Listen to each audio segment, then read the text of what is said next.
r/AskReddit. What movie ending ruined the whole movie for you? My Sister's Keeper, especially since I read the book. I very nearly threw my remote at the TV, I was so fudging pissed. Spielberg version of War of the Worlds. Somehow Robbie is still alive and waiting for them in Boston. Not only did the circumstances make his survival virtually impossible, but his character was so annoying that the twist of him being alive just destroyed all my previous satisfaction in him being deceased. Downsizing. Great concept that could have been done without the forced love story. There's a crapty little movie called The Secret Village.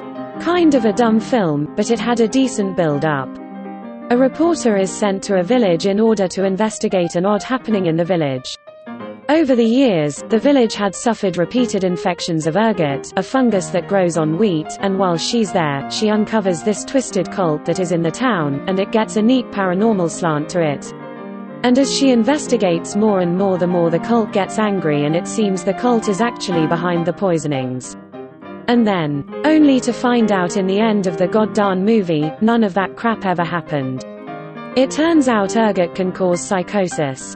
She hallucinated all the stuff she was investigating. It was just a poor unfortunate village that kept getting poisoned for whatever reason. No ghosts, no cult, fudging nothing. Fudge that movie. Han. Loved the premise, and seeing Han start as this sarcastic, alcoholic, and bitter hero who's hated by everyone turn into an actual hero that people look up to and respect is touching. The PR angle for a superhero movie was interesting and unique. But then all of that is ruined by the lovers twist, and all of Act 1 and 2 pretty much is thrown out.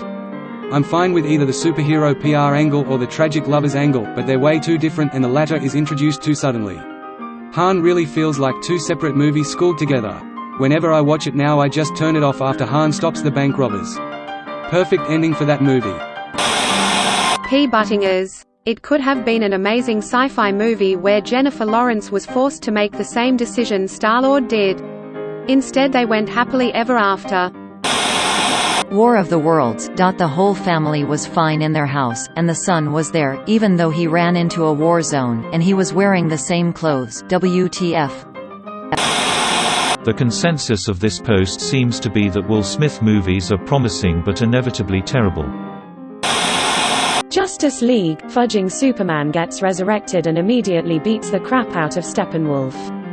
The conflict was just gone, the heroes had no difficulty after he came in.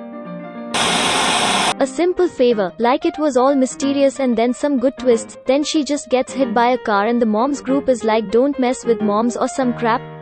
Like WTF. The ending felt like it was meant for a different movie. The Circle. Seemed to be a film warning of the dangers of sharing too much online, only to do a complete 180 on the message at the end. The very last moment of The Crimes of Grindelwald. Hey, let's upheave tons of established lore in the last 30 seconds. The fudge was that. The ending of Pay It Forward when that idiot kid stabbed Haley Joel Osment.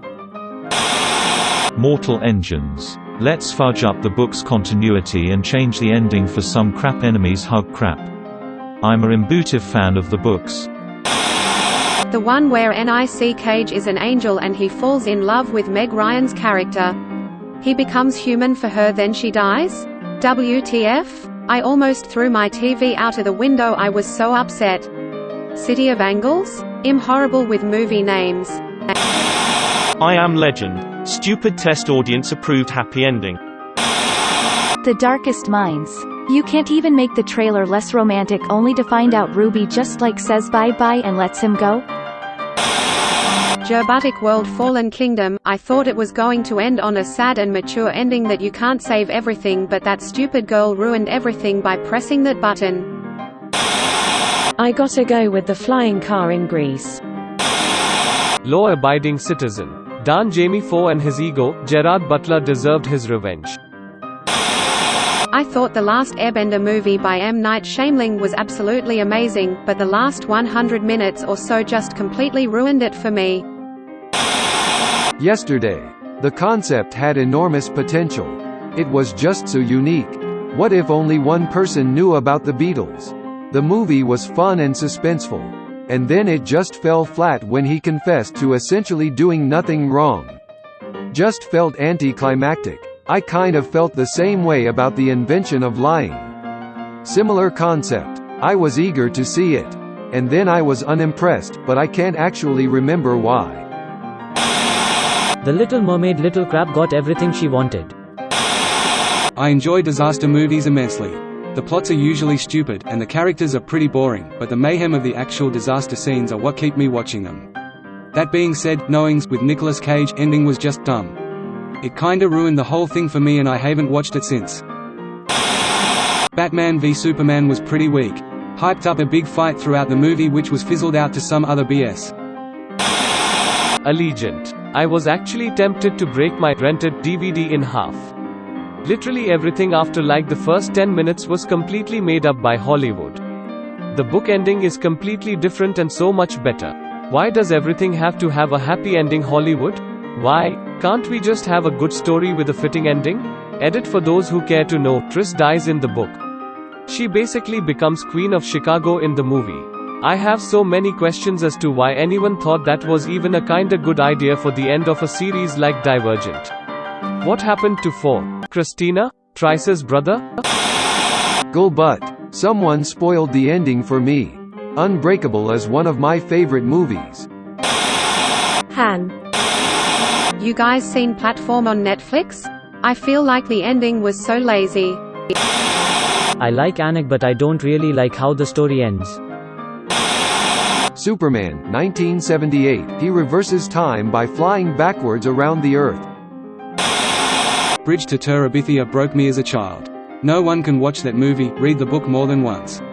Yeah, I know the author wrote it to help their kid deal with death, but I went into the theater as an 8-year-old expecting a fun fantasy movie and that is not what I got. Sad face. Rise of Skywalker. I think my soul died a little bit.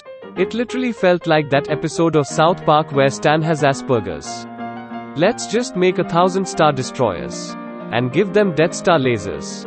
And you know what, let's make them not know what direction up is. I don't know, fudge you. Lucy. Holy crap, how I hate that movie. It's a really good concept and movie until the very.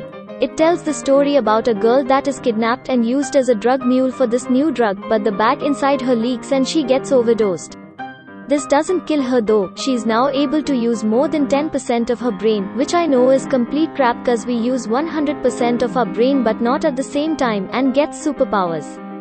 Then for some reason she needs to take more of the drug to reach complete usage of her brain, and when she does, she becomes a flash drive. A flash drive. She becomes #AFLASHDRIVA. Fudge that movie. Repo Men. Fudge that, it was all in his head, nonsense. Wonder Woman. The first 2 acts were really good and then everything fell apart in a terrible final battle sequence. The Knowing. A cool concept. Crazy catastrophic events are being predicted. Aliens. Freaking aliens. The Amazing Spider-Man 2 screwed me up for a solid week. Rise of Skywalker. Here's how it should have ended. Old lady, what's your name? Rey. I'm Rey Palpatine. Old lady, Palpatine? That was the name of the guy who committed 2 galaxy-wide genocides. Are you saying you're related to him? Rey, yes, but bloodlines aren't important. Anik, completely ridiculous, a boat that size would sink. Indiana Jones and Crystal Skull. Big bloody spaceship just coming out the ground like that. That whole film was a farce actually. Ready Player One. The guy is the game world every day all day long because his life is, and that's understandable. The movie ends with him getting the company, and one of the rules he implements is that the game world gets shut off 1 or 2 days every week. After he got a girlfriend. What an unbelievable butt that guy is. He was literally online every single day when his life was crappy, but now that he has a girlfriend he shuts it off so people can enjoy life. You didn't seem to enjoy it in your abuse household earlier in the movie. Thanks for watching. Like, comment, subscribe and smack that bell icon to stay up to date on our videos. See you next time.